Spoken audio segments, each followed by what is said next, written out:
Olá, povo de Deus, tudo bem? Mais uma vez reunidos aqui para dividirmos uma palavra vinda diretamente do trono do Pai. Em nome de Jesus, não vai haver mais fechamento de comércio, não vai ter mais fechamento de igrejas, mas quando teve o fechamento das igrejas, eu vi as pessoas numa dependência muito grande do sacerdote, da igreja. Não, gente, você tem capacidade de orar, você tem capacidade de transformar a realidade, circunstâncias, inclusive essa realidade de pandemia, você tem condição através da sua oração, do poder da sua oração, de orar para que isso seja, tenha fim de uma vez por todas.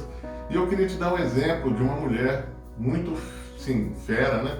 Que é a mãe de Samuel.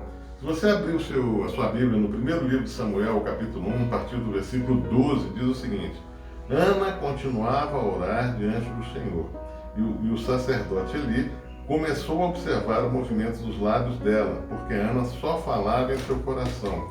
Os seus lábios se moviam, porém não se ouvia voz nenhuma. Por isso, Eli pensou que ela estava embriagada. E lhe disse: Até quando você vai ficar embriagada? Trate de ficar longe do vinho. Porém, Ana respondeu: Não, meu senhor, eu sou uma mulher angustiada de espírito. Não bebi vinho nem bebida forte. Apenas estava derramando a minha alma diante do Senhor. Vamos parar por aqui e passar para o versículo 17. Aí Eli disse assim: Vá em paz e que Deus de Israel lhe conceda o que você pedir. Várias circunstâncias interessantes aqui.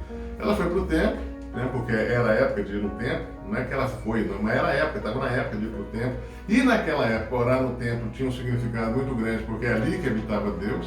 Hoje nós somos o templo de Deus, né? Hoje a Arca da Aliança, se fosse, né, falando do tipo do Velho Testamento, hoje a Arca da Aliança está dentro de nós, representada pelo Espírito Santo de Deus que habita em nós. Então Ana foi, o sacerdote estava no templo e ela pediu o sacerdote para orar junto com ela? Não. Ela foi para o canto dela e orou até cansar, não saía nem mais palavras da boca dela. Ela orou, até que aquela sensibilidade do sacerdote falou assim: Não, vai em paz, minha filha, Deus vai conceder o seu desejo, fica tranquilo. E obviamente Deus concedeu o desejo, porque aí a oração dela era para que ela engravidasse, porque ela era estéril, e ela engravidou e teve Samuel, e dedicou Samuel ao Senhor.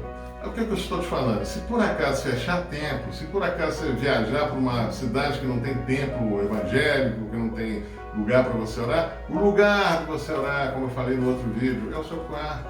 Vai para ali, derrama o seu coração diante do Senhor, determina a sua realidade, cria uma nova história para a sua vida através da fala. Nunca mais fale que você é pobre, nunca mais fale que você é doente, nunca mais fale que a vida é difícil, porque você é filho de Deus, habitação do Espírito Santo de Deus. Então tudo para você, com fé, não apenas crendo, como nós falamos no vídeo passado, mas com fé, você cria a realidade que você quer. Unido com Deus, conectado com Deus. E isso passa pelo falar. Porque tem uma passagem que eu falo que ela é muito importante para a gente tomar conta daquilo que a gente fala, daquilo que sai da nossa boca, é a que está em Marcos, versículo 22 do capítulo 11 de Marcos, que diz o seguinte: Tenha fé em Deus, porque em verdade lhes digo que se alguém disser a este monte, levanta-te e jogue-se no mar, e não duvidar no seu coração, mas crer que se fará o que se diz, assim será com ele. Então creia naquilo que você fala, porque aquilo que você fala, que é a linguagem do demônio, muitas vezes você acredita mais do que naquilo que você fala, que é a linguagem de Deus. Quando se fala em doença, então, o povo acredita, o povo gosta, em vez de acreditar nas palavras de Deus que nos dizem, todas as palavras de Deus, né, que falam sobre cura, nos dizem o quê? Jesus já levou sobre si as nossas enfermidades, carregou para as nossas doenças, pelas suas pisaduras nós somos sarados. Deus não manda para nós aquelas doenças que Ele manda para o Egito e por aí vai. Ok? Então vamos ter fé na palavra de Deus, vamos orar sem depender muito das pessoas. Eu não estou falando para você ficar enclausurado, não, vai para a sua comunidade, vai para a sua igreja, não, entendeu?